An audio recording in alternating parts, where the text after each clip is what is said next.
En français, ou les scientifiques, ou ceux qui ont réfléchi, appellent cela, puisque c'est un phénomène qui est très courant, on appelle ça les esprits succubes et les esprits incubes.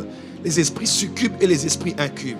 Alors quand on parle des femmes et des maris de nuit, l'homme de Dieu est allé jusqu'à nous dire, on en a parlé, ça fait je pense la semaine passée, il est possible même d'avoir un mari de nuit ou une femme de nuit, mais de ne jamais avoir un rêve dans lequel vous retrouvez des activités sexuelles et à l'issue desquelles vous vous retrouvez souillé. Genre, vous êtes mouillé dans votre culotte, mouillé dans votre pantalon, vous avez mouillé votre lit. Il est possible de pouvoir n'avoir jamais vu cet esprit dans un quelconque songe, mais d'être marié avec. Dieu a décidé, je dis à quelqu'un, Dieu a décidé de vous libérer totalement. Amen. Il est expert dans ça. Mais j'aimerais juste vous dire ceci. Quand on parle d'esprit de femme ou esprit de mari de nuit, vous dormez le jour ou la nuit, vous rêvez d'un homme qui vient, une femme qui vient, qui change de visage, qui couche avec vous, des fois même qui viole certains, dont à leur réveil vous allez voir qui ont des griffes sur eux. Une femme que je connais dans notre quartier, elle était venue confesser, elle m'a dit: papa, moi j'ai perdu ma virginité, mais ce n'est pas un homme qui m'a déviergé. Elle dit: c'est dans un rêve, un homme est venu, il a couché avec moi, la porte de la chambre était fermée, mais je me réveille, j'avais du sang partout, personne n'est entré dans la chambre, mais c'est après un rêve que j'ai eu à voir cela. Mes frères et sœurs de le Seigneur, cette histoire, il faut qu'on puisse la traiter et la traiter très sérieusement. Sinon, c'est une des forces anti-ascension. Des hommes ont eu des grandes carrières, des gens ont eu des grands ministères.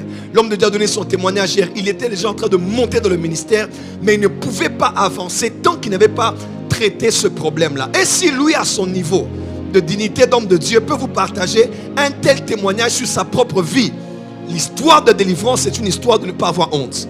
Si tu as honte et tu as des cachotteries, tu ne seras pas délivré. La délivrance a besoin de la lumière, la délivrance a besoin de la vérité, la délivrance a besoin de l'exposition.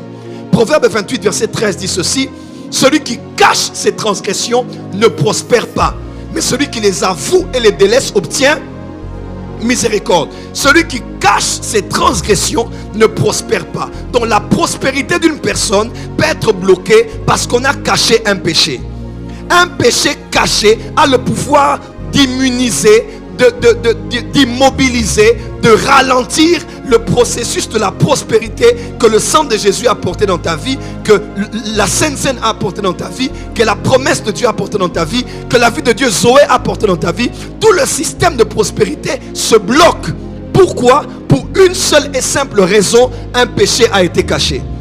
Parce qu'un péché caché est tellement fort qu'il peut bloquer la prospérité. Et pourtant il est écrit dans 3 Jean 2, je souhaite que tu prospères à tous égards et que tu sois en bonne santé comme prospère l'état de ton âme.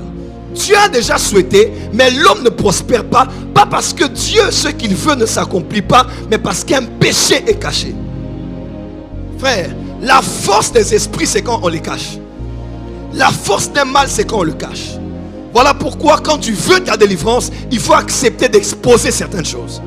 Surtout quand ça vient de toi-même. Et accepter d'exposer certaines choses. Je décrète et déclare cette semaine, tout ce qui s'est caché. On a prié 40 jours, mais des choses sont encore restées. Cette semaine, la lumière va les exposer. Amen. Je dis, la lumière va les exposer. Amen.